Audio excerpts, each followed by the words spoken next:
ஒருத்தர் இருக்கார், நல்ல உத்தியோகத்தில் தான் இருக்கிறார். ஆனால் எப்போ பார்த்தாலும் முகத்தை வெறுப்பாக வச்சுருப்பார். அப்படியே வருவார் போவார். ஏன் சார் இப்படி இருக்கிறீங்க அப்படின்னு விசாரித்தோம். ஏன்டா இந்த வேலைக்கு வந்தோம்னு இருக்குது சார் அப்படின்னார். உங்கள் வேலை உங்களுக்கு பிடிக்கலையா அப்படின்னு கேட்டோம். இல்லைன்னார். இப்படிப்பட்டவங்க வெற்றிகரமான வாழ்க்கை வாழ முடியாது. இது நிபுணர்கள் கருத்து. வேலையை நேசிக்க தெரிந்தவர்கள் வெற்றி பெறுவார்கள் அப்படிங்கிறாங்க அவங்க. எந்த துறையாக இருந்தாலும் சரி, அந்த துறையில் வெற்றிகரமாக இருக்கிறவங்கள விசாரித்து பாருங்கள். எனக்கு என்னுடைய வேலை ரொம்ப பிடிக்கும் அப்படின்னு சொல்கிறவங்களாக தான் இருப்பாங்க. அப்படி இருந்தால் தான் அது வெற்றிகரமாக இருக்க முடியுது அவங்களால. ஒருத்தனுக்கு பிடித்தமான பொழுதுபோக்கே அவனுடைய தொழிலாக இருந்துட்டுதுன்னா அவனை மாதிரி கொடுத்து வச்சவன் வேறு யாரும் இல்லை அப்படிங்கிறார் பெர்னாட் ஷா. ஒரு தடவை மன்னர் ஹுமாயூன் உயிரை தண்ணீர் மொண்டு ஊற்றுகிற தொழிலாளி ஒருத்தர் காப்பாற்றினாராம் அந்த ஹுமாயூன் உயிரை. உடனே மன்னர் கேட்டிருக்கார், உனக்கு என்ன வேணும்னாலும் கேளு தரேன், உயர் பதவி வேணுமா அப்படின்னு கேட்டாராம். மன்னா, மக்களின் தாகம் தீர்க்கக்கூடிய இந்த பணியை விட உயர்ந்தது உண்டா அப்படின்னாராம் அந்த தொழிலாளி. அவரால் அவருடைய வேலையை நேசிக்க முடிஞ்சுது, அதனால் மகிழ்ச்சியாக இருக்க முடிஞ்சுது.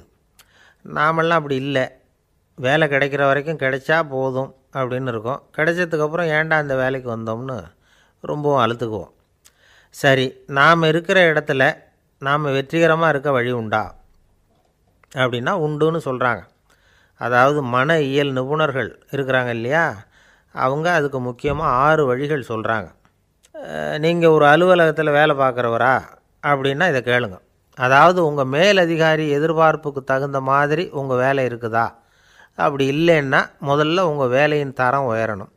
உங்களுக்கு மேலே கீழே வேலை பார்க்குற பணியாளர்கள்கிட்ட நல்ல விதமாக பழகிறீங்களா? அந்த உறவு முறையில் ஏதாவது குறை இருந்தால் அதை கண்டுபிடிச்சி சரி பண்ணுங்கள். நம்பிக்கைக்கு உரியவர் அப்படின்னு நீங்கள் பேர் எடுக்கணும். நீங்கள் எடுக்கிற முடிவு நல்ல முடிவாக தான் இருக்கும் அப்படின்னு அடுத்தவங்க சொல்லணும். உங்கள் தோற்றத்துக்கு முக்கியத்துவம் கொடுங்க. இது மனம் உடல் ரெண்டும் சம்மந்தப்பட்டது. அதனால் மனசையும் ஆரோக்கியமாக வச்சுருக்கணும், உடம்பையும் ஆரோக்கியமாக வச்சுருக்கணும். உங்களுடைய நிர்வாகம் செயல்படுற விதத்தை நல்லா புரிஞ்சு வச்சுக்கணும். உங்களுடைய நிர்வாகம் இப்போ ஒரு காரியம் செய்யுதுன்னு வச்சுங்க, ஏன் அப்படி செய்யுது, எதுக்காக அப்படி செய்யுது, அதனுடைய குறிக்கோள் என்ன, அது நீடிக்கிறதுக்கு காரணம் என்ன, இதையெல்லாம் தெரிஞ்சுக்கணும். சிரிப்புக்கு வஞ்சகம் பண்ணக்கூடாது. நல்லா சிரிக்கணும், அப்போ தான் அது திரும்ப கிடைக்கும். கடந்த கால தோல்வியை பற்றி கவலைப்படக்கூடாது. முதலாளி விருப்பம் தெரிஞ்சு நடந்துக்கிறது நல்லது தான். அதுக்காக காக்கா பிடிக்கணுங்கிற அவசியம் இல்லை.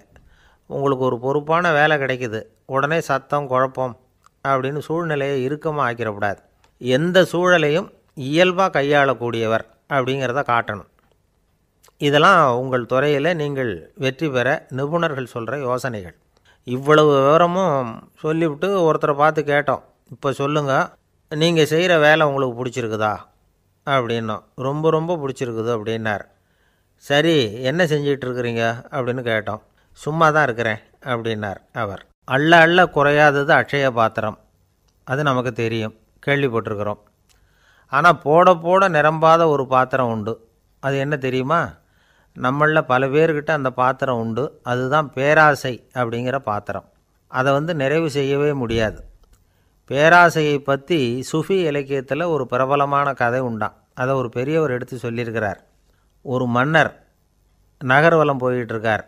ஒரு பிச்சைக்காரன் மன்னர் எதிரில் வரான். பிச்சை போடுங்கங்கிறான். என்னுடைய அமைதியை கெடுக்காதே போங்கிறார் மன்னர். அவன் சிரிக்கிறான். அரசே, உங்களுடைய அமைதி கெடக்கூடிய நிலையில் இருந்தால் அதுக்கு பேர் அமைதியே கிடையாது அப்படின்னு நானா. எதிரில் நிற்கிறது வெறும் பிச்சைக்காரன் இல்லை, யோகி அப்படிங்கிறத மன்னர் புரிஞ்சுக்கிட்டார். துறவியே, உங்களுக்கு என்ன வேணும்னாலும் கேளுங்க, கொடுக்குறேன்னாராம். அந்த துறவி மறுபடியும் சிரிக்கிறார். அரசே, உங்களால் முடியாததையெல்லாம் கொடுக்க முடியும்னு சத்தியம் செய்யாதீங்க அப்படின்னார். மன்னருக்கு கோபம் வந்துட்டுது. என்ன இவர் இப்படி சொல்கிறாரே அப்படின்னு நினச்சார். நகர்வலத்தை பாதியிலேயே நிறுத்தினார். வாங்க அரண்மனைக்குன்னார். துறவியை அழைச்சிக்கிட்டு அரண்மனைக்கு வந்துட்டார். துறவி தன்கிட்ட இருந்த பிச்சை பாத்திரத்தை நீட்டினார். இது நிறைய எனக்கு பொற்காசுகள் வேணும் அப்படின்னாராம். அவ்வளவு தானா, இது ஒரு பெரிய காரியமா அப்படின்னு கையை தட்டினாராம் மன்னர். ஒரு பெரிய தாம்பாளம் நிறைய பொற்காசுகள் சேர்ந்தது. அதை அள்ளி போட்டார். போட போட அந்த பிச்சை பாத்திரம் நிரம்பவே இல்லை. பொற்காசுகள் போட போட அவ்வளவையும் உள்ளே வாங்கிக்கிட்டே இருக்குது. அரசாங்க கஜானாவே காலி ஆகிட்டுது. மூட்டை மூட்டையாக பொற்காசுகளை கொட்டி பார்த்துட்டாங்க. அது முழுங்கிக்கிட்டே இருக்குது. கடைசி வரைக்கும் அந்த பிச்சை பாத்திரம் வந்து நிரம்பவே இல்லை. அரசர்கிட்ட இருந்த கர்வம் போயிட்டுது. அப்படியே பொத்துன்னு துறவி காலில் விழுந்தார். அப்போ அந்த துறவி சொன்னாராம், மன்னா, இந்த பிச்சை பாத்திரத்தை உங்களால் மட்டும் இல்லை, வேறு யாராலையும் நிரப்ப முடியாது. அதுக்கு என்ன காரணம்னா, இது வந்து சாதாரண பிச்சை பாத்திரம் இல்லை, பேராசைகளோடு வாழ்ந்து செத்துப்போன ஒரு மனிதனின் மண்டை ஓடுது அப்படின்னாராம். பாருங்கள், இதுதான் அந்த சுஃபி இலக்கிய கதை. செத்த பிறகும் நிறைவு இல்லைன்னா அது எப்பேற்பட்ட பேராசையாக இருக்கும்னு யோசித்து பார்த்துங்க. நம்மால் ஒருத்தர் கல்யாணம் பண்ணிக்க பொண்ணு பார்த்துக்கிட்டு இருந்தார். அழகு, அறிவு, படிப்பு எதுவும் தேவையில்லை, பணம் மட்டும் இருந்தால் போதும் அப்படின்னு பார்க்குறவங்ககிட்டெல்லாம் சொல்லி வச்சார். ரொம்ப நாளைக்கு அப்புறம் ஒரு பணக்காரர் கிடைச்சார். அவர் சொன்னார், இதை பாருங்கள், எனக்கு 20 வயசில் ஒரு மகள், அவளை நீங்கள் கல்யாணம் பண்ணிக்கிட்டால் 2 லட்சம் பணம் கொடுப்பேன். 25 வயசில் ஒரு பொண்ணு, அவளை கல்யாணம் பண்ணிக்கிட்டால் 2.5 லட்சம் தருவேன். 30 வயசில் ஒரு பொண்ணு இருக்கா, அவளை கல்யாணம் பண்ணிக்கிட்டால் 3 லட்சம் தருவேன். என்ன சொல்கிற அப்படின்னாராம். இவன் கொஞ்ச நேரம் யோசித்து பார்த்துருக்கான். அதுக்கப்புறம் மெதுவாக அவரை நிமிர்ந்து பார்த்து, ஏன் சார், உங்ககிட்ட 50 வயசில் ஏதாவது பொண்ணு இருக்கா அப்படின்னு கேட்டானான். ஒருத்தர் ரொம்ப அவசரமாக வந்தார். சார், மனுஷன் நிம்மதியாக இருக்கிறதுக்கு என்ன வழின்னு கேட்டார். சீக்கிரமாக ஒரு கல்யாணத்தை பண்ணிங்க, எல்லாம் சரியாக போடும் அப்படின்னோம். அவர் ஒரு மாதிரியாக பார்த்தார். ஏற்கனவே எனக்கு கல்யாணம் ஆகிட்டுது சார், அதனால தானே நிம்மதியாக இருக்கிறதுக்கு வழி கேட்குறேன் அப்படின்னார். சரி, இவர் ஒரு மாதிரியான கேஸ் அப்படின்னு நினச்சிக்கிட்டு நம்மக்கிட்ட இருந்த ஒரு சின்ன புத்தகத்தை அவர்கிட்ட தூக்கி கொடுத்தோம். இதை படித்து பாருங்கன்னு. கல்யாணத்துக்கு பிறகும் சந்தோஷமாக இருக்கிறதுக்கு என்ன வழி அப்படிங்கிற கேள்விக்கு அந்த புத்தகத்தில் விளக்கம் இருந்தது. கணவன் மனைவிக்குள்ளே சிக்கல் வராமல் இருக்கிறதுக்கு அதில் சில வழிகளை சொல்லி கொடுத்துருக்குறாங்க. அதெல்லாம் என்னென்ன அப்படிங்கிறத இப்போ பார்க்கலாமா?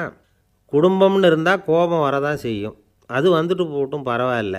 ஆனால் அந்த கோபம் ஒரே நேரத்தில் 2 பேருக்கும் வந்துடாமல் பார்த்துக்கணும். ஒரு சமயத்தில் யாராவது ஒருத்தர் தான் கோபப்படணும், அடுத்தவங்க அமைதியாக இருக்கணும். அதுக்கப்புறம் இவர் அமைதியான உடனே அவங்க ஆரம்பிச்சிக்கலாம். கோபமாக ஏதாவது சொன்னால் உடனே கோபமாக பதில் சொல்லக்கூடாது. கொஞ்சம் பொறுத்து கோபம் தீர்ந்த உடனே அந்த பதிலை சொல்லலாம். அப்போ பதில் கோபமாக இருந்தால் கூட அது அவ்வளோ பெருசாக தெரியாது. அற்ப விஷயத்துக்கெல்லாம் காய்ச்சி மூச்சுன்னு கத்திகிட்டு இருக்கக்கூடாது. உங்கள் 2 பேருக்குள்ளே ஒரு தர்க்கம் ஆரம்பமாயிட்டுதுன்னு வச்சுக்கோங்க. கடுமையாக 2 பேரும் விவாதம் பண்ணுறீங்க. உங்களில் ஒருத்தர் இதில் ஜெயிக்கணும்னா அது நீங்களாக இருக்க வேணாம், அடுத்தவங்க ஜெயிக்கிறதுக்கு நீங்கள் துணையாக இருங்களேன். அப்படின்னா நீங்கள் கொஞ்சம் விட்டு கொடுக்கணும், அவ்வளோதான். ஏதாவது குத்தம் சொல்லணுமா, செஞ்ச தப்பை சுட்டி காட்டணுமா, விமர்சனம் பண்ணணுமா, பண்ணுங்க, வேணான்னு சொல்லலை. ஆனால் சொன்னதை அப்படி சொல்கிறத வந்து கொஞ்சம் அன்பாக இதமாக சொல்லுங்கள். எப்போது நடந்த தவறுகளையெல்லாம் இப்போ போய் மறுபடியும் ஞாபகப்படுத்திகிட்டு இருக்க வேண்டாம்.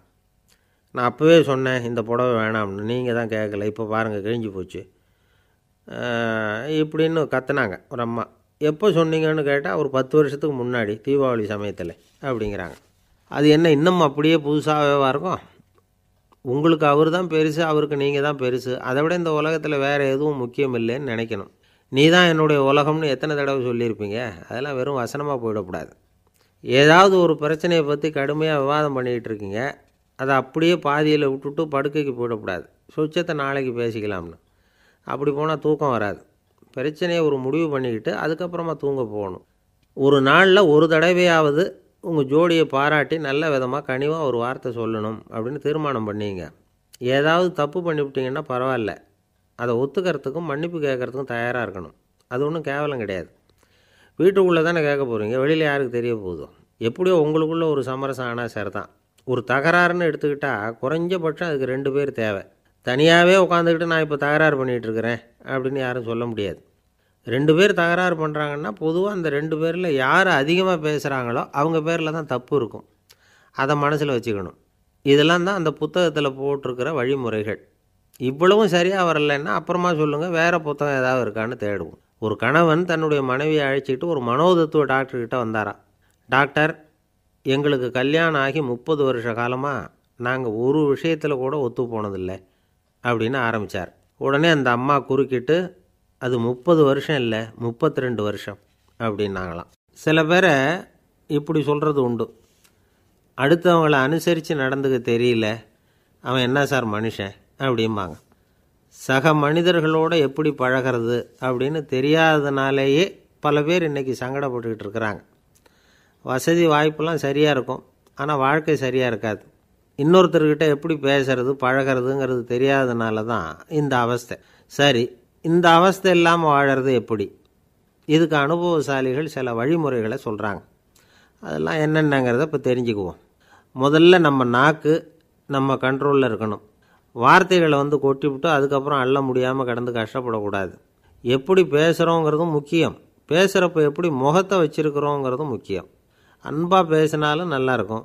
அப்படி பேசுகிறப்ப ஆதரவாக அவர் தோள் மேலே ஒரு கையை போட்டுக்கிட்டு பேசினா இன்னமும் நல்லாயிருக்கும். ரெண்டாவது விஷயம், இன்னொருத்தர்கிட்ட பேசுகிறப்போ வாக்குறுதிகளை அள்ளி வீசக்கூடாது.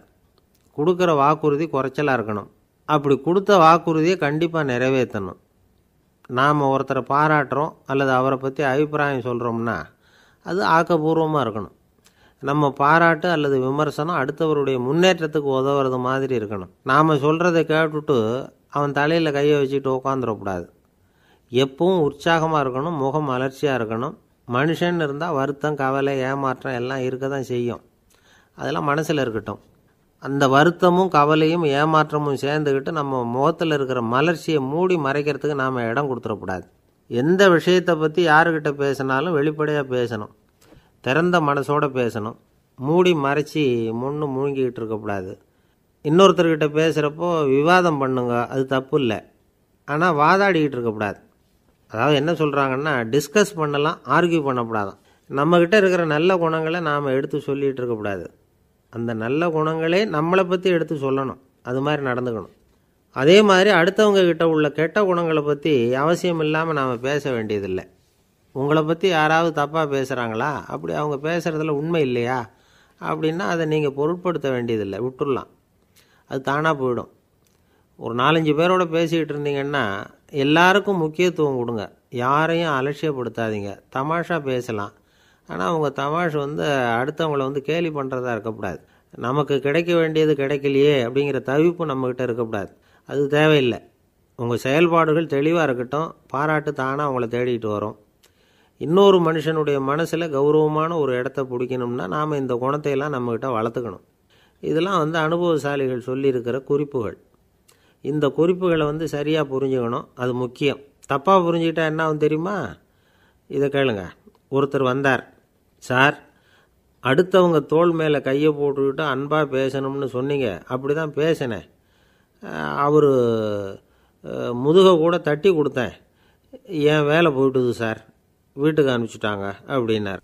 யாருக்கிட்ட அப்படி பேசுனீங்கன்னு கேட்டோம்.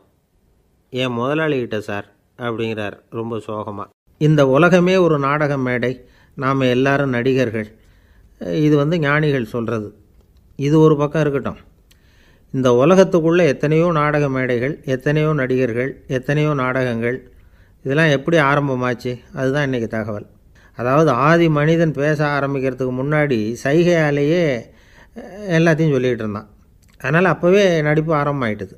முதல்ல ஒரு வேட்டையைத்தான் அவன் நடித்து காட்டியிருப்பான். இவன் எப்படி போனான், எதிரில் மிருகம் எப்படி வந்தது, அதோடு எப்படி சண்டை போட்டான், எப்படி அடித்து கொண்டுகிட்டு வந்தான். இதை அப்படியே மற்றவங்களுக்கு நடித்து காட்டியிருப்பான். ஏன்னா மொழி கிடையாது. இந்த காலத்துலலாம் நாடகங்களில் நடிக்கிறவங்கள நடிகர்கள்ங்கிறோம். ஒரு காலத்தில் இவங்களுக்கு என்ன பேர் தெரியுமா? திஸ்பியர்கள் அப்படின்னு பேரான். இதுக்கு காரணம் உண்டு. அதாவது 2000 வருஷத்துக்கு முன்னாடி கிரீஸ் நாட்டில் திசிபியஸ் அப்படின்னு ஒரு ஆள் இருந்தான். அவன் ஒரு பெரிய நாடக கலைஞன். அவன் சில இளைஞர்களை சேர்த்துக்கிட்டான், பயிற்சி கொடுத்தான், நாடக குழுவை உருவாக்கினான். நடிகர்களையும் நாடகத்துக்கு தேவையான பொருள்களையும் ஏற்றிக்கிட்டு போகிறதுக்கு ஒரு வண்டியையும் தயார் பண்ணான். அந்த வண்டியிலேயே அவன் கிரேக்க நாடு பூராவும் சுற்றினான். ஊர் ஊராக நாடகம் போட்டான். ஒரு ஊருக்கு போனதும் அங்கே நாடகம் நடத்த தியேட்டர் இருக்கா அப்படிங்கன்னெல்லாம் பார்க்குறதில்ல அவன்.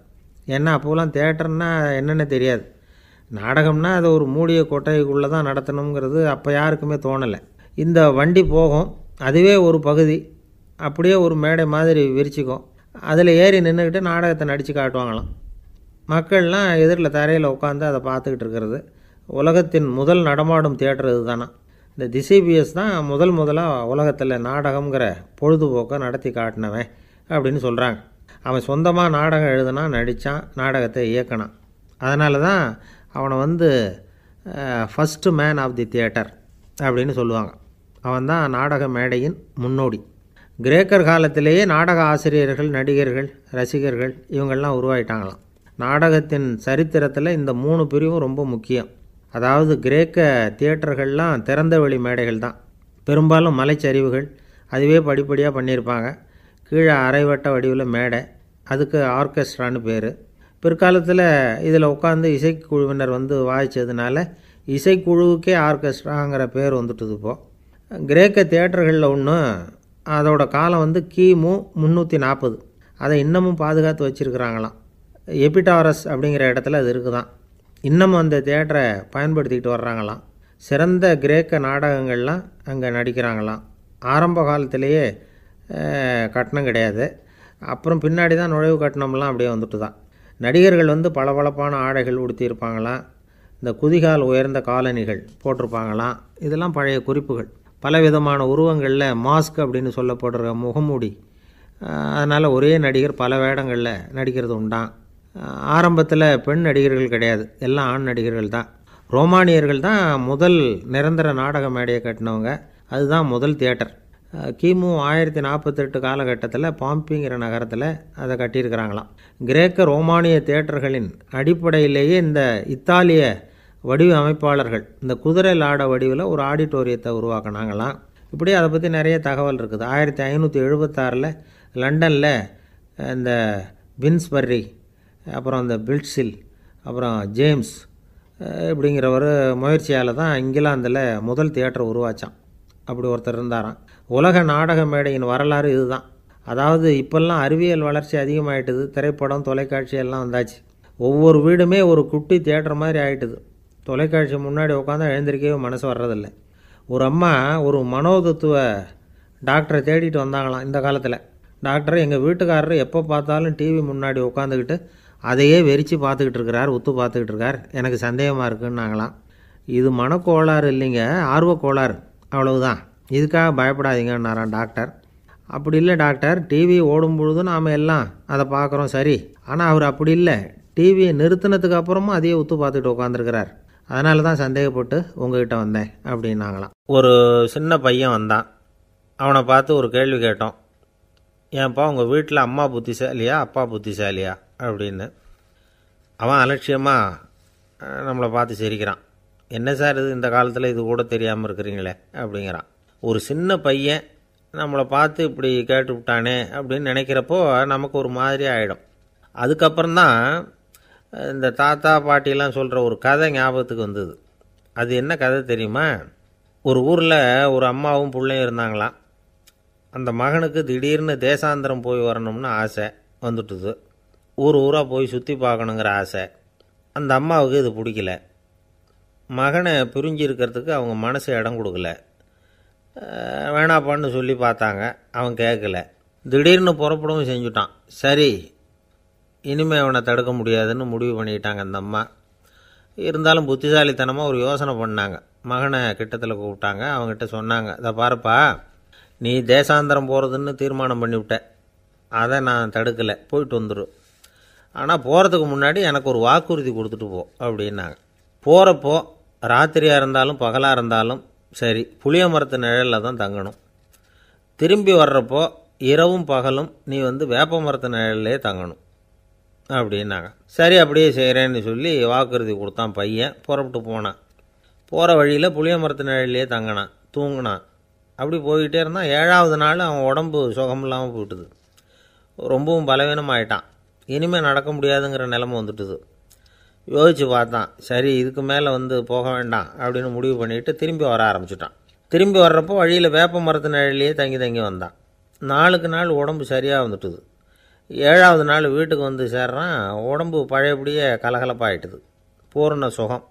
தேசாந்திரம் போன பையன் திரும்பி வந்துட்டானே அப்படின்னு அந்த அம்மா ஆச்சரியப்படலை. ஏன்னா அவங்களுக்கு தெரியும் இப்படி ஆகும்னு. பையன் சீக்கிரமாக திரும்பி வரணுங்கிறதுக்காக தான் அவங்க அந்த யோசனையை சொன்னாங்க.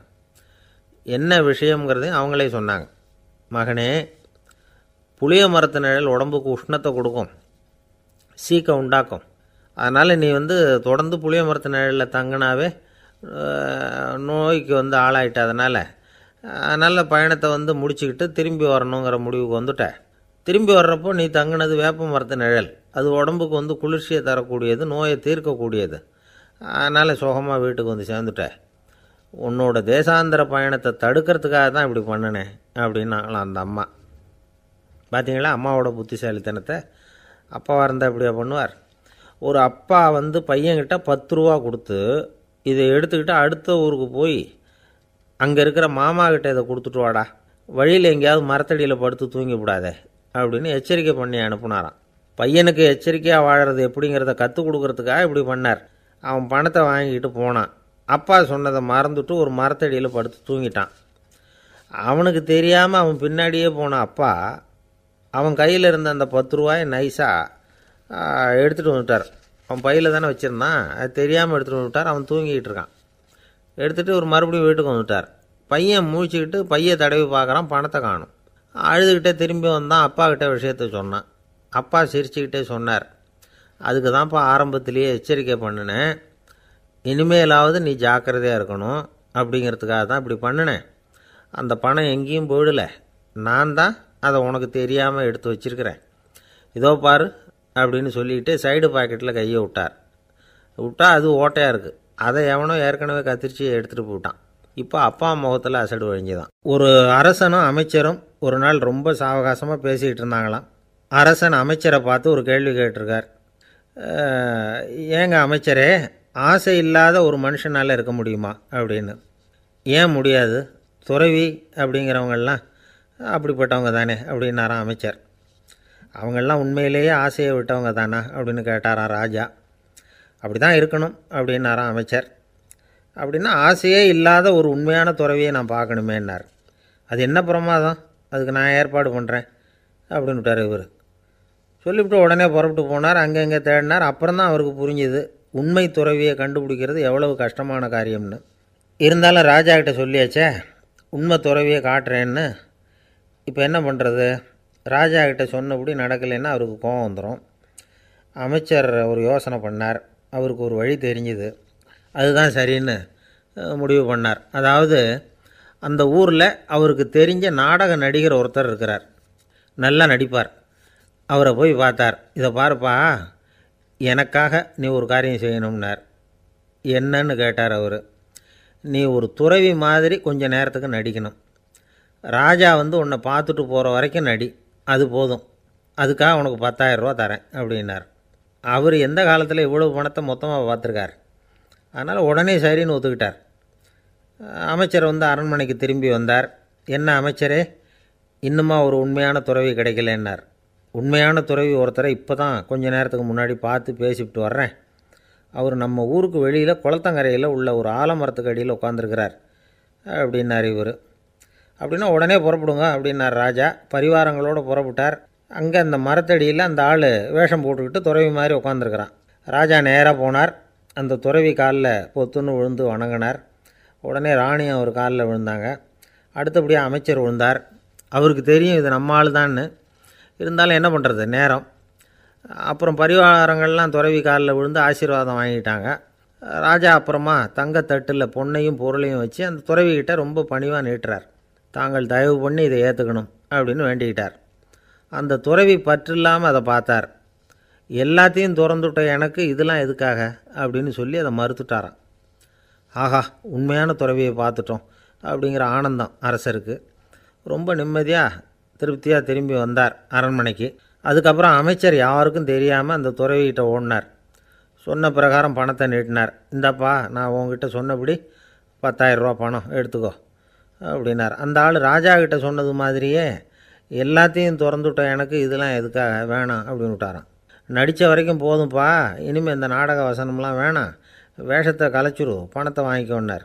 இல்லைங்க, இது வேஷம் இல்லை, இது வசனமும் இல்லை, இது உண்மை.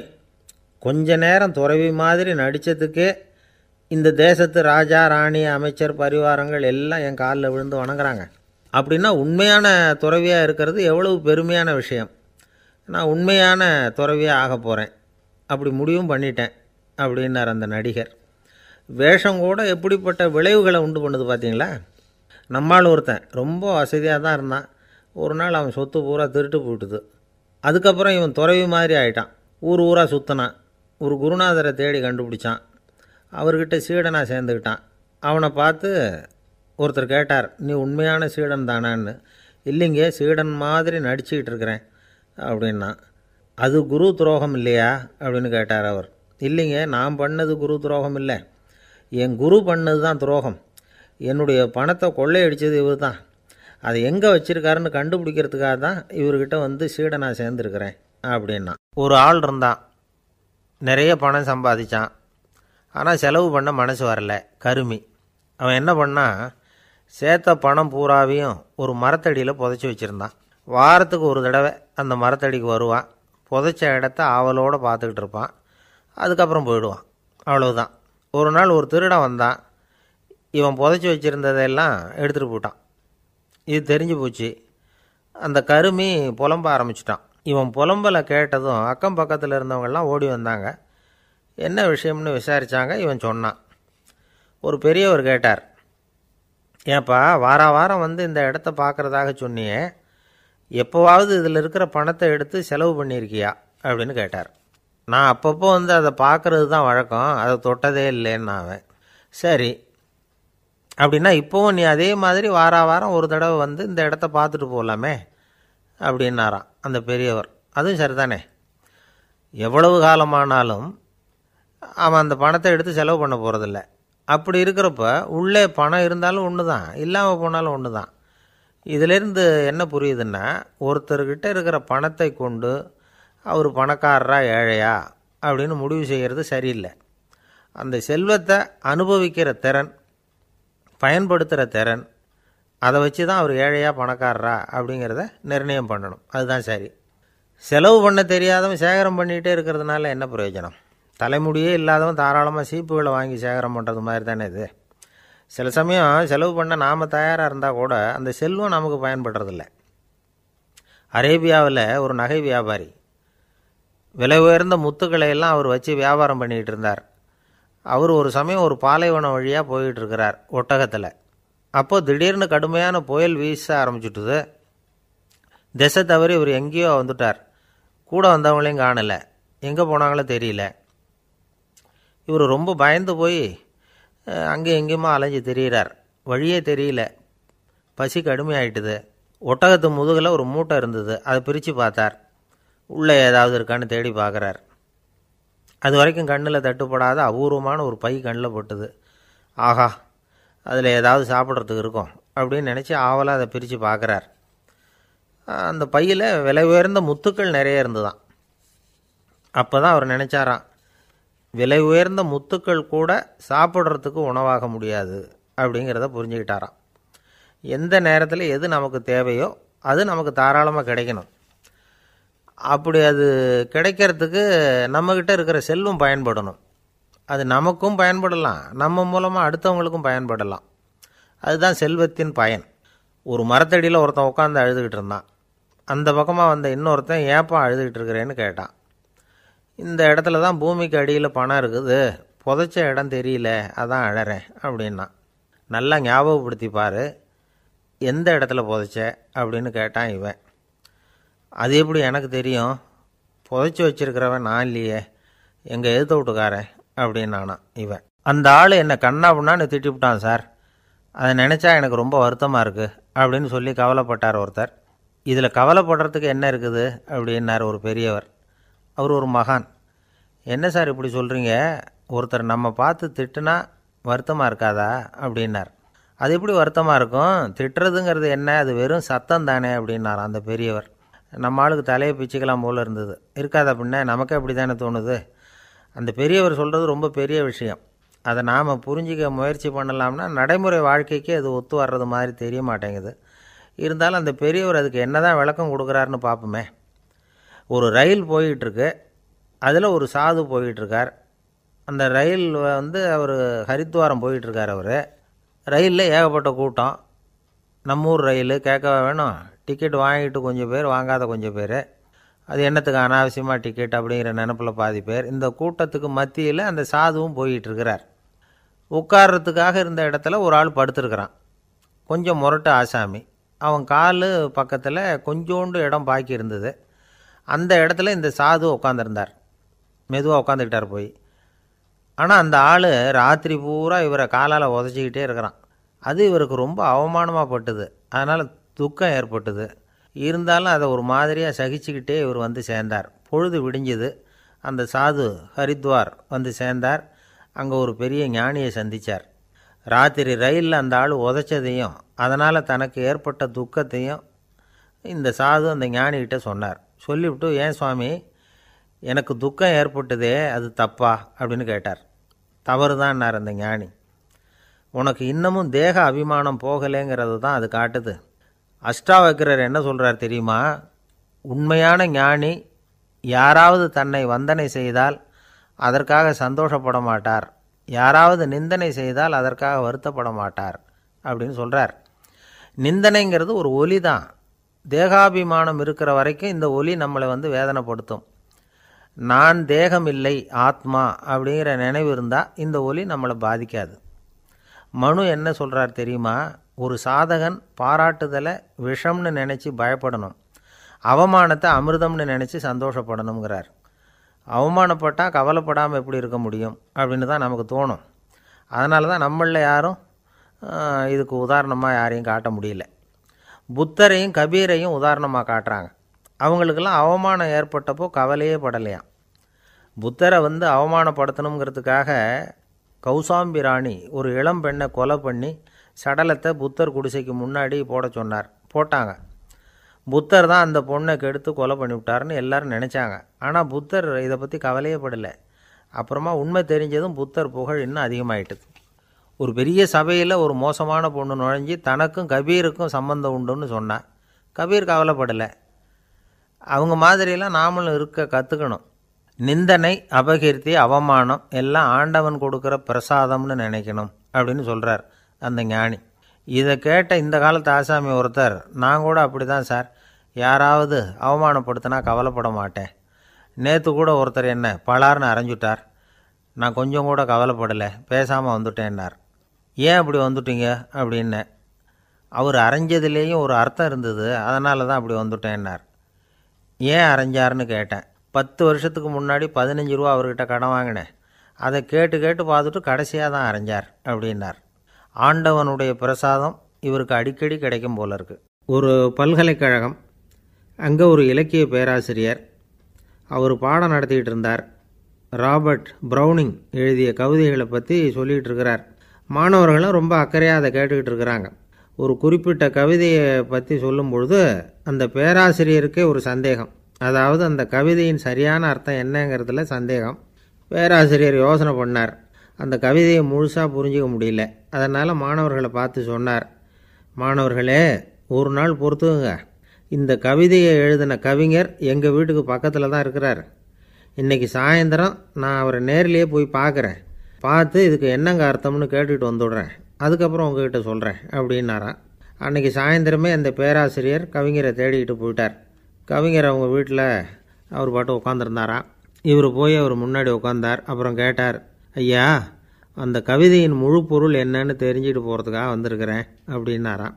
எந்த கவிதை அப்படின்னாராம் அவர். இவர் அந்த கவிதையை சொல்லியிருக்கார்.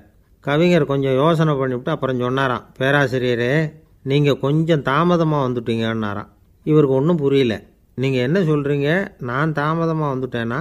நீங்கள் தான் உயிரோடு இருக்கிறீங்களே, அப்படி இருக்கும்பொழுது நான் தாமதமாக வந்துவிட்டேன்னா அது எப்படி அப்படின்னு இவர் குழம்பியிருக்கிறார். இப்போ கவிஞர் சொன்னாராம், ஐயா, நான் உயிரோடு இருக்கிறேன்னா இல்லையாங்கிறது முக்கியம் இல்லை. நான் அந்த கவிதை வரிகளை எழுதினப்போ 2 பேருக்கு அதோட அர்த்தம் தெரிஞ்சிருந்தது. இப்போ ஒரே ஒருத்தருக்கு தான் அதோட அர்த்தம் தெரியும் அப்படின்னாராம். பேராசிரியர் யோசனை பண்ணியிருக்கார். அப்படின்னா அந்த ஒருத்தர் கவிஞர் ராபர்ட் ப்ரௌனிங்கை தவிர வேறு யாராக இருக்க முடியும்? இவர் தான் அப்படிங்கிறத அவர் மனசில் நினச்சிக்கிட்டார். அதனால் சொன்னார், ஐயா, நான் தாமதமாக வரல, அந்த கவிதையின் பொருள் என்ன அது சொல்லுங்கன்னார். பேராசிரியரே, நான் சொல்கிறது உங்களுக்கு புரியலன்னு நினைக்கிறேன். நான் இந்த வரிகள் எழுதினப்போ 2 பேருக்கு அதோட அர்த்தம் தெரிஞ்சிருந்தது. அந்த 2 பேர் யாருன்னா, ஒருத்தர் ராபர்ட் ப்ரௌனிங், அதாவது நான், இன்னொருத்தர் கடவுள். இப்போ அது கடவுளுக்கு மட்டும்தான் தெரியும். நானே இதை பற்றி பல தடவை யோசனை பண்ணி பார்த்தேன். இது ரொம்ப அழகானது, ஆனாலும் ரொம்ப வழுக்கலானது. அதை பிடிச்சிட்டோம்னு நினச்சிக்கிட்டு இருக்கும் பொழுதே காற்று மாதிரி அது உங்ககிட்ட இருந்து ஓடி போயிடுது. எனக்கு ரொம்பவும் வருத்தமாக தான் இருக்குது. நிச்சயமாக நான் தான் இந்த வரிகளை எழுதியிருக்கிறேன். அதில் அர்த்தம் இருக்குங்கிறது எனக்கு தெரியும். அதை நான் உணர்றேன், ஆனால் நீங்கள் என்னை மன்னிக்கணும். எனக்கே கூட அதை என்னால் விளக்க முடியல. அப்படி இருக்கும்பொழுது உங்களுக்கு எப்படி அதை நான் விளக்க முடியும் அப்படின்னாரா அந்த கவிஞர். அனுபவிக்கப்படக்கூடிய எல்லாமே விளக்கப்படக்கூடிய ஒன்றல்ல, விளக்கப்படும் எல்லாமே அனுபவிக்கப்படக்கூடிய ஒன்றல்ல அப்படிங்கிறது ஞானிகளுடைய கருத்து. அதுக்காக தான் அந்த சம்பவம். வாழ்க்கையில் நீங்கள் தொடர்ந்து ஆய்வு செய்து கொண்டே இருக்கக்கூடிய விளக்கங்களை ஒருபோதும் அடைய முடியாத பரிமாணங்கள் இருக்கிறதுனால தான் அது அலுப்பு தட்டாமல் இருக்குது. உங்களால் நிறைய அனுபவிக்க முடியும், இருந்தாலும் நீங்கள் அனுபவித்து அறிந்த விஷயங்கள் கூட வார்த்தைகளால் விளக்கப்பட முடிவதில்லை அப்படிங்கிறது பெரியோர் சிந்தனை. இதெல்லாம் ஒரு பக்கம் இருக்கட்டும். நமக்கு தெரிஞ்ச பேராசிரியர் ஒருத்தர் 1 மணி நேரம் ரொம்ப விவரமாக வகுப்பு எடுத்தார். கடைசியாக சொன்னார், மாணவர்களே, ரொம்பவும் எளிமையாக விளக்கமாக எல்லா விவரமும் சொல்லியிருக்கிறேன். அதனால் இதில் உங்களுக்கு சந்தேகம் வர்றதுக்கு வாய்ப்பே இல்லை. இருந்தாலும் கேட்க வேண்டிய கடமை கேட்குறேன். இது வரைக்கும் நடத்தினதில் யாருக்காவது ஏதாவது சந்தேகம் உண்டா அப்படின்னு கேட்டாராம். எனக்கு ஒரே ஒரு சந்தேகம்தான் சார் அப்படின்னு எழுந்திரிச்சு நிற்கிறான் ஒருத்தன். என்னன்னு கேட்டாராம். இது வரைக்கும் நீங்கள் என்ன பாடம் சார் நடத்துனீங்க அப்படின்னானா அவன். அம்மாக்காரங்களுக்கு அடிக்கடி ஏற்படுற கவலை ஒன்று உண்டு. அதாவது குழந்தை சரியாக சாப்பிட மாட்டேங்குதே அப்படிங்கிற கவலை. இவங்கெல்லாம் ஒரு விஷயத்தை நல்லா புரிஞ்சுக்கணும். குழந்தைகள்ங்கிறவங்க பெரியவங்க மாதிரி இல்லை. அவங்க கடிகாரத்தில் மணியை பார்த்துட்டு சாப்பிட்றதுக்கு உட்கார்ற ரகம் கிடையாது. பசிச்சா சாப்பிடுவாங்க, இல்லைன்னா விளையாடுவாங்க அல்லது தூங்குவாங்க. அது புரியாமல் அவங்கள கட்டாயப்படுத்தி அல்லது மிரட்டி சாப்பிட வைக்கிறது ரொம்ப தப்பு. ஒரு 8 மாத குழந்தைக்கு 3 மணி நேரத்துக்கு ஒரு தடவை பசிக்கும். அந்த நேரம் பார்த்து சாப்பாடு கொடுத்தா அடம் பண்ணாமல் அது பாட்டுக்கு சாப்பிட்ரும். அதே குழந்தைக்கு 1 வயசு ஆகிறப்போ 4 மணி நேரத்துக்கு ஒரு தடவை பசிக்கும். இந்த வயசில் இயற்கையாகவே பசி குறைஞ்சிருக்கும். அது புரியாமல் என் குழந்தை முன்னாடி மாதிரி இப்போ சரியாக சாப்பிட மாட்டேங்கிறான் அப்படின்னு சில பேர் டாக்டர்கிட்ட போய் சொல்லிக்கிட்டு இருப்பாங்க. இன்னொரு விஷயம், ஒரு குழந்தைக்கு வயசு அதிகமாகிற வேகத்துக்கு உடம்பு எடையும் அதிகமாகிக்கிட்டே போகாது. உடம்பு எடை அதிகமாகிற வேகம் குறைஞ்சிக்கிட்டே வரும். 6 மாத குழந்தைக்கு ஒரு வாரத்தில் 150 கிராம் எடை கூடும். ஒரு வயசில் வாரத்துக்கு 71 கிராம் எடை கூடும். இது புரியாமல் அதிகமாக சாப்பாட்டை கொடுத்து குழந்தைய கஷ்டப்படுத்தக்கூடாது.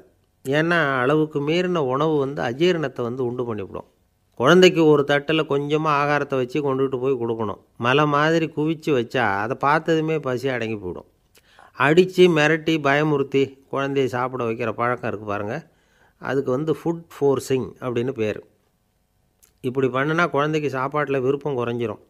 அதை கண்டாவே வெறுக்க ஆரம்பிச்சிடும். அது மாதிரி உளம் சார்ந்த பசி குறைவு, சைக்கோஜெனிக் அனோரெக்சியா, அது ஏற்படுமா. சாப்பாடுங்கிறதே ஒரு தண்டனை மாதிரி தோணும். குழந்தைகளுக்கு பிடிச்ச மாதிரியான ஆகாரத்தை கொடுக்கணும். சத்து அதிகம் இருக்குங்கிறதுக்காக அதுக்கு பிடிக்காத ஆகாரத்தை கொடுத்து கட்டாயப்படுத்தக்கூடாது.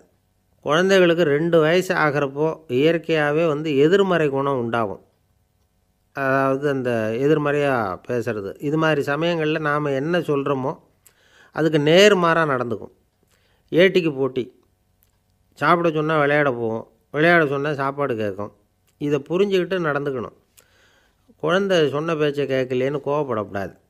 குழந்தை வளர வளர பிடிவாத குணம் வர்றது சகஜம். கேட்டதை வாங்கி கொடுத்தா தான் சாப்பிடுவேன் அப்படின்னு பிடிவாதம் பண்ணும். வாங்கி கொடுத்துடுறது தான் உத்தமம். நீங்களும் அதுக்கிட்ட பிடிவாதம் பண்ணிகிட்டு இருக்கக்கூடாது.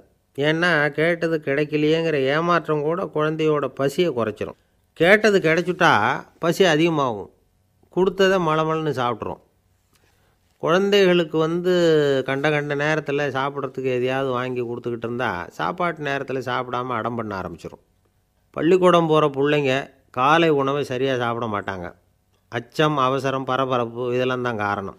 பள்ளிக்கு புறப்படுறதுக்கு ஒரு 3/4 மணி நேரத்துக்கு முன்னாடியே சாப்பாடு போட்டுருங்க, அது சரியாக போடும். படிக்கிற குழந்தைகள் உடல் சோர்வு, மனச்சோர்வு இது காரணமாக கூட சாப்பிட மறுக்கிறது உண்டு. இப்போ உதாரணமாக சாயந்தரம் விளையாடி விட்டு வீட்டுக்கு வந்ததும் சாப்பிட சொன்னால் வேணாம்பாங்க. இது உடல் சோர்வு.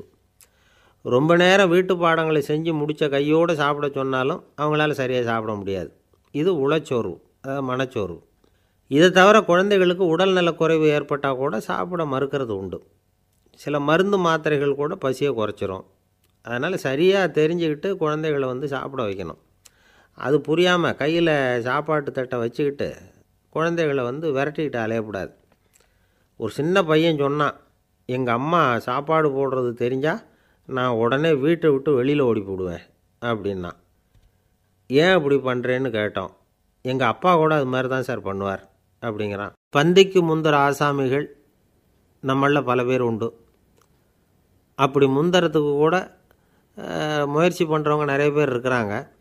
இதில் என்ன ஒரு விஷயம்னா, பந்திக்கு முந்துறது கூட தப்பு இல்லை. ஆனால் அப்படி ஒரு விருந்தில் ஆளாக போய் உட்காந்து சாப்பிட்டா கூட வெளியில் வர்றப்ப என்ன பெரிய விருந்து வச்சுட்டான், சாம்பாரில் உப்பு இல்லை, ரசத்தில் காரம் இல்லை அப்படின்னு குறை சொல்லிகிட்டே வர்றது இருக்குது பாருங்கள். அது சரியில்லை, நாகரிகமும் இல்லை.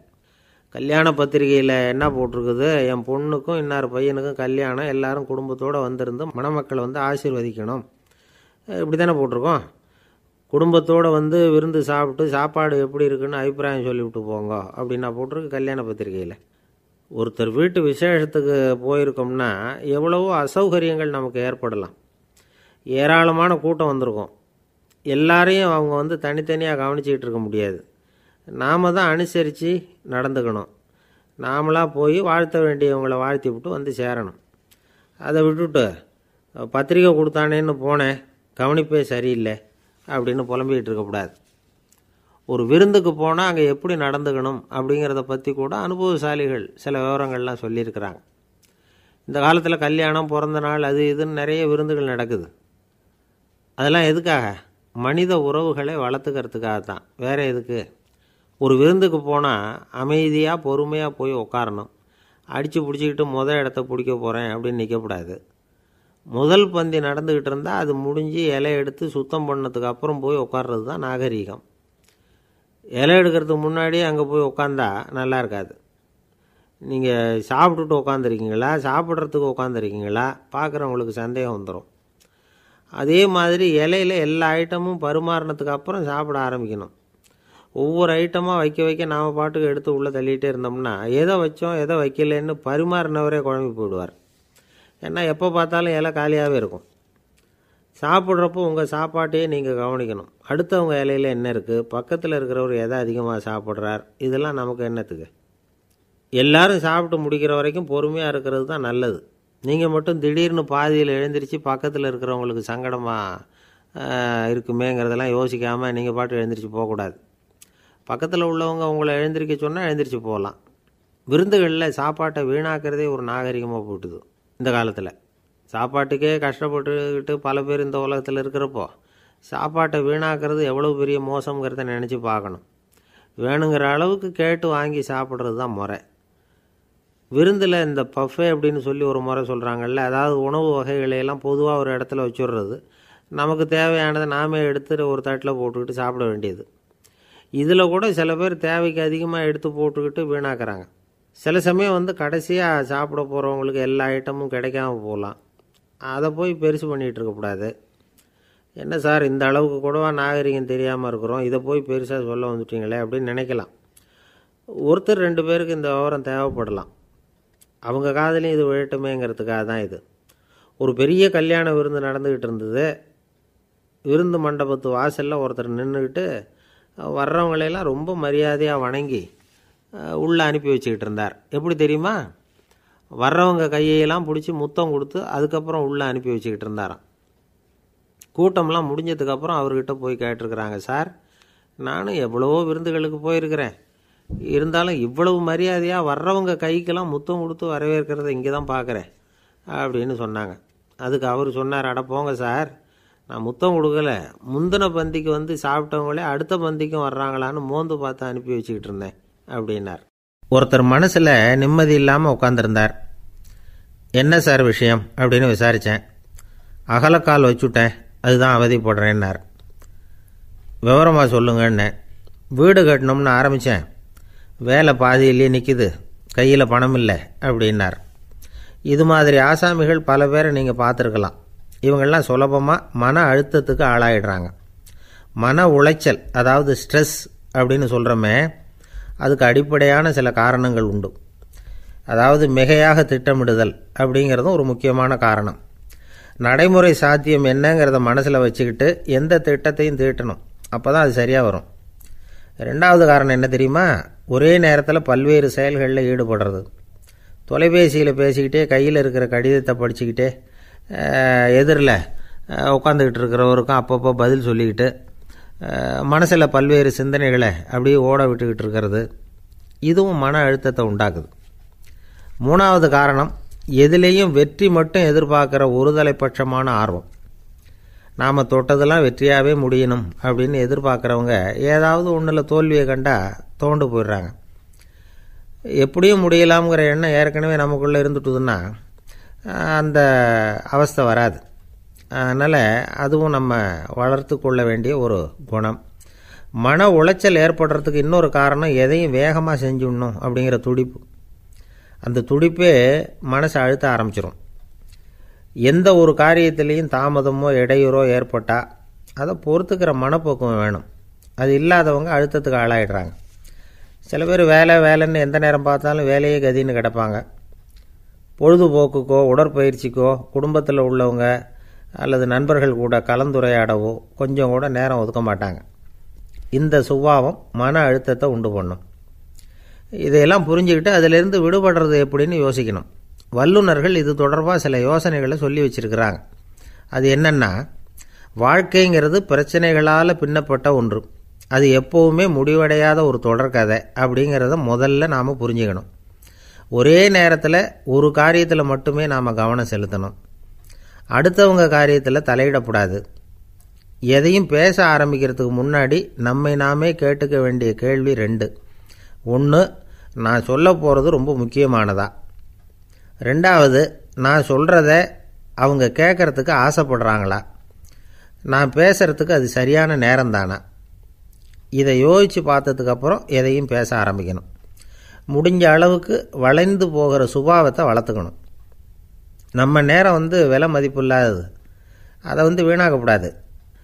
சிரிக்க தெரியலனாலும் பரவாயில்ல, முகத்தில் கொஞ்சம் புன்முறுவலாவது காட்டணும். இதெல்லாம் ரொம்ப முக்கியம். அடுத்தவங்க ஏதாவது செஞ்சால் உடனே நன்றி சொல்ல மறக்கக்கூடாது. தினமும் கொஞ்சம் நேரத்தை தனிமையில் செலவு பண்ணணும். மன உளைச்சலிருந்து விடுபடுறதுக்கு 3 முக்கிய வழிகள் சொல்கிறாங்க. அதை சுருக்கமாக ரெட் அப்படின்னு சொல்கிறாங்க. RED ஆங்கில எழுத்தில். அந்த முதல் எழுத்து R, அது என்னென்னா ரிலாக்ஸேஷன், அதாவது இடை ஓய்வு. 2வது E எக்ஸர்சைஸ், உடற்பயிற்சி. 3வது டயட், திட்டமிட்ட உணவு முறை. அதனால் தியானம், மூச்சு பயிற்சி இதெல்லாம் இந்த இடை ஓய்வுக்கு வழிகள். எந்த வேலையையும் தொடர்ந்து செய்யக்கூடாது. எல்லார்கிட்டையும் கலகலப்பாக பழகணும். மாதத்துக்கு ஒரு நாளாவது குடும்பத்தோடு வெளியில் போயிட்டு வரணும். சுலபமான உடற்பயிற்சிகளை செய்யலாம். உடற்பயிற்சிங்கிறது நமக்காக நாம் செய்கிற ஒரு நீண்டகால முதலீடு அப்படின்னு சொல்லுவாங்க. அதாவது லாங் டேர்ம் இன்வெஸ்ட்மெண்ட்டாக. அளவோடு சாப்பிட்ணும், மெதுவாக சாப்பிட்ணும். இதெல்லாம் கொஞ்சம் மனசில் வச்சுக்கிட்டு நடந்துக்கிட்டால் மகிழ்ச்சியாக வாழலாம். சில பேர் சாப்பாட்டு விஷயத்தில் ரொம்ப அக்கறை எடுத்துக்கிறது உண்டு. ஒரு குண்டு ஆசாமி சாப்பிட உக்காந்தார். முதல்ல ஒரு மாத்திரை சாப்பிட்டார். எதுக்குன்னு கேட்டோம். பசி எடுக்கிறதுக்குன்னார். சாப்பிட்டு முடித்தார். பிறகு மறுபடியும் ஒரு மாத்திரை சாப்பிட்டார். இது எதுக்குன்னு கேட்டோம். சாப்பிட்டது ஜீரணமாகறதுக்கு அப்படின்னார். ஒரு ஆஃபீஸில் வேலை பார்க்குற ஒருத்தர் ஏதோ தப்பு பண்ணிவிட்டார். உடனே மேல் அதிகாரி அவரை கூப்பிட்டு அனுப்புனார். நீ செஞ்சது தப்புன்னார் கோபமாக. இது ஒரு ரகம். சில அதிகாரிகள் இப்படி நீங்கள் செஞ்சது தப்புன்னு சொல்கிறதில்ல, நீங்கள் செஞ்சது சரி அப்படின்னு சொல்கிறதில்ல. எப்படி சொல்லுவாங்கன்னா, நீங்கள் செஞ்சது சரியில்லைன்னு நான் நினைக்கிறேன் அப்படின்னு சொல்லுவாங்களாம்.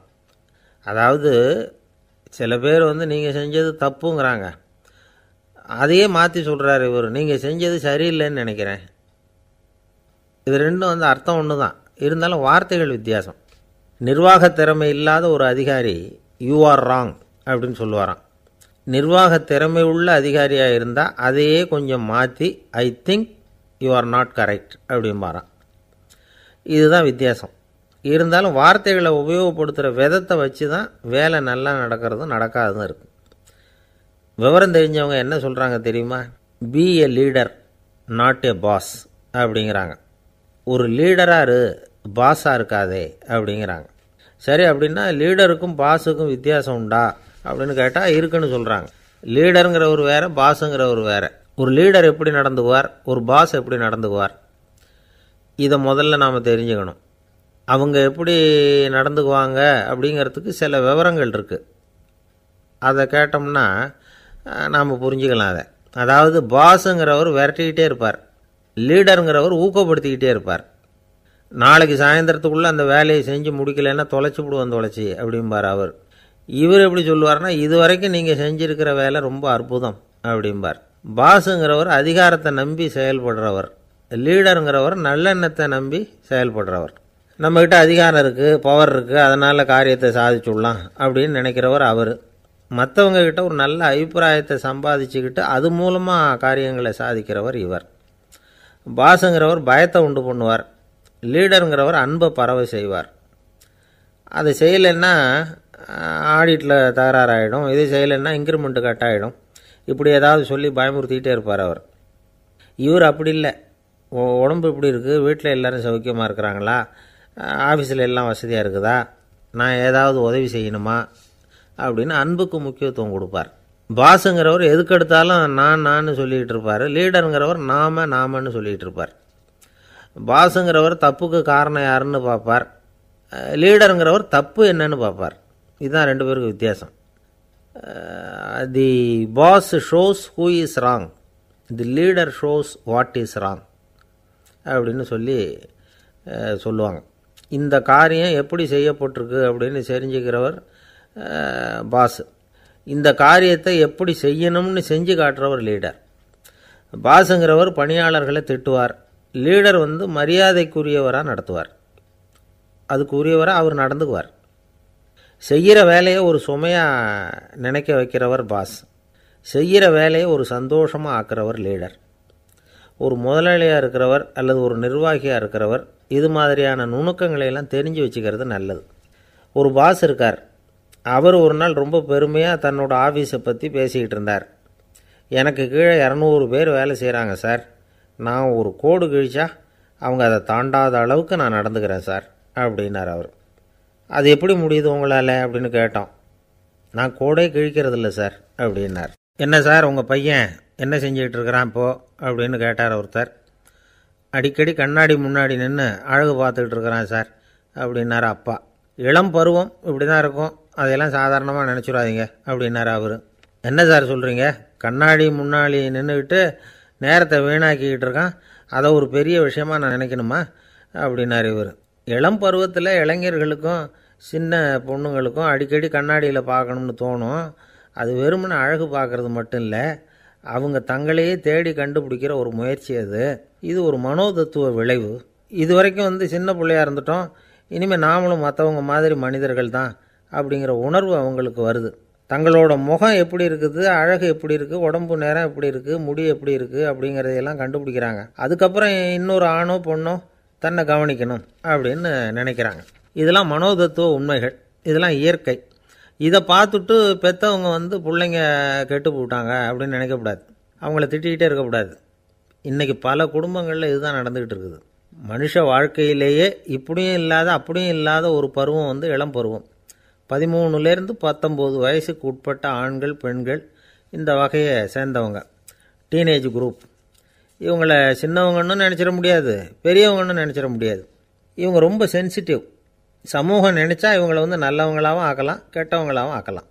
கொஞ்சம் அக்கறை எடுத்துக்கிட்டால் பெரிய பெரிய மேதைகளையும் விஞ்ஞானிகளையும் உருவாக்கலாம். ஆனால் நடக்கிறது என்ன தெரியுமா, அநேகமாக இவங்களை யாருமே சரியாக புரிஞ்சுக்கிறது இல்லை, இவங்களை சரியாக நடத்துறதும் இல்லை. இது வரைக்கும் நாம் சொல்கிறத கேட்டுக்கிட்டு இருந்தான், இப்போல்லாம் அவன் இஷ்டத்துக்கு நடக்க ஆரம்பிச்சுட்டான் அப்படின்னு வருத்தப்படுற பெற்றோர்கள் அதிகம். இது வருத்தப்படுற விஷயம் இல்லை, சந்தோஷப்பட வேண்டிய விஷயம். உங்கள் புள்ள சொந்தமாக யோசிக்க ஆரம்பிக்கிறதும் நடந்துக்க ஆரம்பிக்கிறதும் ஒரு தப்பான விஷயமா? அவன் கடைசி வரைக்கும் உங்கள் பேச்சையே கேட்டுக்கிட்டு இருக்கணுங்கிறது என்ன நியாயம்? இன்றைக்கி இளைஞர்களை பெரியவங்க தப்பாக புரிஞ்சுக்கிட்டு தவறாக நடத்துறதுனால தான் அவங்களுக்கு வெறுப்பு, எரிச்சல், மனக்கசப்பு எல்லாம் உண்டாகுது. பெற்றவங்க சரியாக மதிக்கிறது இல்லை அப்படிங்கிற ஒரே காரணத்தினாலேயே வீணாக போகிற பிள்ளைங்க இன்றைக்கி அதிகம். சரி, பெற்றவங்களுக்கு இன்றைக்கி என்ன தான் புத்தி சொல்ல வர்றீங்க அப்படின்னு கேட்குறீங்களா? நாம் எதையும் சொல்ல வரல, ஆனால் அது சம்பந்தமான சில நிபுணர்கள் சொல்லியிருக்கிறத உங்கள் காதில் போட்டு வைக்கலாம். அது என்னென்னா, பிள்ளைங்க கிட்ட அன்பு செலுத்துங்க. குழந்தையாக இருந்தப்போ எவ்வளவு பாசமாக இருந்தீங்க, வளர வளர அதை ஏன் குறைச்சிக்கிறீங்க? பெற்றவங்களின் அன்பான வார்த்தைகளுக்கு ஏங்குறவங்க தான் இன்றைய இளைஞர்கள். அவங்க எதை சொன்னாலும் அதை அக்கறையாக காது கொடுத்து கேளுங்க, அலட்சியப்படுத்தாதீங்க. அவங்க விரும்புகிறது உங்கள்கிட்டேருந்து ஒரு மதிப்பு, மரியாதை, அங்கீகாரம், இவ்வளவு தான். அவங்களாவே முடிவுகள் எடுக்கட்டும். அதுக்கு நீங்கள் உதவியாக இருங்க, அது போதும். மற்றவங்க முன்னாடி, முக்கியமாக அவங்க நண்பர்கள் முன்னாடி அவங்கள பற்றி மட்டமாக பேசாதீங்க. அவங்கக்கிட்ட பொய் சொல்லக்கூடாது. நீங்கள் சொன்னது பொய்ன்னு தெரிஞ்சு போச்சுன்னா உங்கள் பேரில் அவங்களுக்கு இருக்கிற மதிப்பு போயிடும், நம்பிக்கை போயிடும். அவங்களுக்கு முன்னாடி நீங்கள் சண்டை போடக்கூடாது. உங்கள் பிள்ளைய எப்பவும் இன்னொரு பிள்ளையோட ஒப்பிட்டு பேசுகிற வேலையே வேணாம். கூட பிறந்த மற்றவங்களோட கூட ஒப்பிடக்கூடாது. இப்படி செஞ்சால் அவன் உங்ககிட்டையும் பிரியமாக இருக்க மாட்டான், அவங்ககிட்டையும் பிரியமாக இருக்க மாட்டான். புள்ள எங்கே போகிறான், என்ன பண்ணுறான் அப்படின்னுலாம் துப்பறிஞ்சிக்கிட்டு இருக்கக்கூடாது. இளைஞர்கள் தனிமையை விரும்புகிறவங்க. அவங்கள பெட்டியில் வச்சு மூடி பாதுகாக்கணும்னு நினைக்கக்கூடாது. அவங்கள எப்படி பாதுகாக்கிறது அப்படிங்கிறது அவங்களுக்கே தெரியும். உங்கள் புள்ள எப்படி நடந்துக்கணும்னு நீங்கள் எதிர்பார்க்குறீங்களோ அது மாதிரி நீங்கள் நடந்து காட்டுங்க, அது போதும். ஒரு வீட்டில் அப்பாவும் அம்மாவும் பேசிக்கிட்டு இருக்கிறாங்க. என்னங்க, நம்ம பொண்ணு பெரியவளாயிட்டா, அடிக்கடி கண்ணாடி முன்னாடி போய் நின்றுக்கிட்டு இருக்கிறா, சீக்கிரமாக ஒரு பையனை பார்த்து கல்யாணத்தை முடிக்காமல் இப்படி மசன்னு கல் மாதிரி உட்காந்துருக்குறீங்களே அப்படின்னு சத்தம் போட்டாங்க அந்த அம்மா. அவசரப்படாத, பார்க்குறதுக்கு கண்ணுக்கு அழகாக லட்சணமாக புத்திசாலியாக ஒரு பையன் கிடைக்க வேணாமா, அதுதான் பார்த்துக்கிட்டு இருக்கிறேன் அப்படின்னார் அப்பா. இதுக்கு அந்த அம்மா சொல்கிறாங்க, எங்கள் அப்பா இப்படியெல்லாம் நினச்சிக்கிட்டு இருந்திருந்தா எனக்கு கல்யாணமே ஆயிருக்காது தெரியுமா அப்படின்னாங்களாம். 1816 வருஷம் செப்டம்பர் மாதம் 11 பிரான்ஸ் தேசத்தில் உள்ள ஒரு மருத்துவமனை. அங்கே ஒரு இளம் டாக்டர் கொஞ்ச நாளைக்கு முன்னாடி தான் அந்த ஆஸ்பத்திரியில் புதுசாக வேலைக்கு சேர்ந்துருக்கிறார். அவர் பேர் ரெனே லெனக். அவர் அன்னைக்கு காலையில் அந்த மருத்துவமனையில் அப்படியே ரவுண்ட்ஸ் வந்துக்கிட்டு இருக்கிறார். வார்டில் ஒரு படுக்கையில் ஒரு இளம் பெண் படுத்திருக்கிறா. அந்த பொண்ணுக்கு இருதய நோயாக இருக்கலாம்ங்கிறது மற்ற டாக்டர்கள் சந்தேகம். அந்த காலத்துல எல்லாம் ஒருத்தருடைய இருதய துடிப்பை தெரிஞ்சுக்கணும்னா நோயாளியின் மார்பில் டாக்டர் காதை வச்சு பார்த்து தான் தெரிஞ்சுக்கிறது வழக்கம். ஆனால் இந்த பெண்ணும் இளம் பெண், அந்த டாக்டரும் புதுசாக சேர்ந்துருக்கிறவர். அதனால் பரிசோதனை பண்ண தயங்கினார். கொஞ்ச நேரம் யோசனை பண்ணார். திடீர்னு ஒரு ஞாபகம் வந்தது அவருக்கு. அதாவது அன்றைக்கி விடியற் காலையில் தோட்டத்தில் அப்படி வாக்கிங் போயிட்டு இருந்தப்போ சின்ன பசங்கள்லாம் ஒரு மரக்கட்டையை வச்சு விளையாடிக்கிட்டு இருந்தாங்களாம். அதை இவர் பார்த்துருக்கிறார். அது என்ன விளையாட்டுனா, ஒரு நீளமான மரப்பலகை, அதில் ஒரு முனையில் ஒரு பையன் தன்னுடைய காதை வச்சுக்கிட்டு இருக்கிறான், மறுமுனையில் இன்னொரு பையன் அந்த மரப்பலகையை ஒரு ஆணியால் கீறிக்கிட்டு இருக்கிறான். ஒரு முனையில் ஆணியால் கீறும் பொழுது மறுமுனையில் காதை வச்சிருக்கிற பையனுக்கு அந்த சத்தம் துல்லியமாக கேட்குது. அந்த டாக்டருக்கு காலையில் பார்த்த இந்த விளையாட்டு ஞாபகத்துக்கு வந்துட்டுது. உடனே என்ன பண்ணார் தெரியுமா? ஒரு நீளமான காகிதத்தை எடுத்தார். அதை அப்படியே உருளை மாதிரி உருட்டினார். ஒரு முனையை அந்த நோயாளியின் மார்பில் இடது பக்கம் வச்சார், இன்னொரு முனையில் தன்னுடைய காதை வச்சார். என்ன ஆச்சரியம்! நோயாளியின் மார்பில் நேரடியாக காதை வச்சு கேட்குறத விட துல்லியமாக கேட்டுது இதய துடிப்பு. இதய துடிப்பு மட்டும் இல்லை, மூச்சு இழுத்து விடுறது, திரவ பொருள்களின் அசைவு, எல்லா சத்தமும் தெளிவாக கேட்குது. கிரேக்க மொழியில் ஸ்டெத்தாஸ் அப்படின்னா மார்பு, ஸ்கோப்பின் அப்படின்னா பார்ப்பதுன்னு அர்த்தம். அதனால் டாக்டர் ரெனே லெனக் தான் கண்டுபிடிச்ச கருவிக்கு ஸ்டெத்தஸ்கோப் அப்படின்னு பேர் வச்சார். அவரே முதல் மாடலையும் செஞ்சார். அளவு ரொம்ப பெருசாக இருந்தது, சுலபமாக எடுத்துகிட்டு போகிறது கஷ்டம், அது அவ்வளோ கஷ்டமாக இருந்தது அது. அதனால் அவரே அதை அப்புறம் 2 பிரிவாக தயார் பண்ணார். இது 2 துண்டையும் டாக்டர் தன்னோட கோட்டு பாக்கெட்டில் வச்சுக்கலாம், தேவைப்படுறப்ப எடுத்து ஒன்றா சேர்த்துக்கலாம். இப்படி தான் அவர் ஆரம்பத்தில் பண்ணார். தன்னுடைய இந்த கண்டுபிடிப்பை பற்றி அவர் ஒரு புத்தகம் எழுதினார். நிறைய விற்றுது, புகழும் பணமும் சேர்ந்தது. பணமும் புகழும் சேர்ந்தது மாதிரியே அவருக்கு ஒரு நோயும் சேர்ந்தது. அது என்ன நோயின்னு கண்டுபிடிக்கிறதுக்கும் அவர் கண்டுபிடிச்ச கருவி தான் உபயோகப்பட்டு தான். அவரே அதை கண்டுபிடிச்சார். அவருக்கு வந்திருந்தது காச நோய். 1826 வருஷம் ஆகஸ்ட் மாதம் 13 உலகத்தின் முதல் ஸ்டெதஸ்கோப்பை கண்டுபிடிச்ச டாக்டர் ரெனே லெனக் காலமானார். அவர் சாகிறதுக்கு முன்னாடி மரத்தால் செஞ்சு வச்சுருந்த ஸ்டெதஸ்கோப்பை தனக்கு வேண்டியப்பட்ட ஒரு டாக்டர்கிட்ட கொடுத்து, என்னுடைய சொத்துக்கள்லேயே ரொம்ப வசந்தது அப்படின்னு சொன்னாராம். அதுக்கப்புறம் 3 வெள்ளைக்காரங்க சேர்ந்து இந்த கருவியில் சில மாற்றங்களை பண்ணாங்க. ஆனால் 1829 லண்டனில் டாக்டர் நிக்கோலஸுங்கிறவர் ஒரு காதால் இதய துடிப்பை கேட்குறத விட டாக்டர் 2 காதாலையும் கேட்குறது தான் சரியாக இருக்கும் அப்படின்னு ஒரு கருத்தை வெளியிட்டார். அதுக்கப்புறம் ரொம்ப காலம் கழித்து 1852 ஜார்ஜ் காமான் அப்படிங்கிறவர் ரப்பர் டியூப்களை உபயோகப்படுத்தி 2 காதாலையும் கேட்குற மாதிரி ஒரு புதிய வடிவத்தை அதுக்கு கொடுத்தார். அதுக்கு பிறகு அது படிப்படியாக எவ்வளவோ மாற்றங்கள் இருந்தாலும் ஆரம்பத்தில் டாக்டர் ரெனே லெனக் உருவாக்கின அடிப்படை மாடலை யாரும் மாற்றி அமைக்கலைங்கிறது தான் முக்கியமான விஷயம். நமக்கு தெரிஞ்ச ஒரு ஆஸ்பத்திரி, அதில் ஒரு நோயாளி, காலை நேரத்தில் நர்ஸு அந்த பக்கமாக போயிட்டு இருந்தாங்க. அதை பார்த்துட்டு ஒரு நர்ஸுன்னு கத்துறார். நர்ஸு அவசரமாக ஓடி வந்து என்ன விஷயம்னு கேட்டாங்க. சிஸ்டர், இங்கே பாருங்கள்,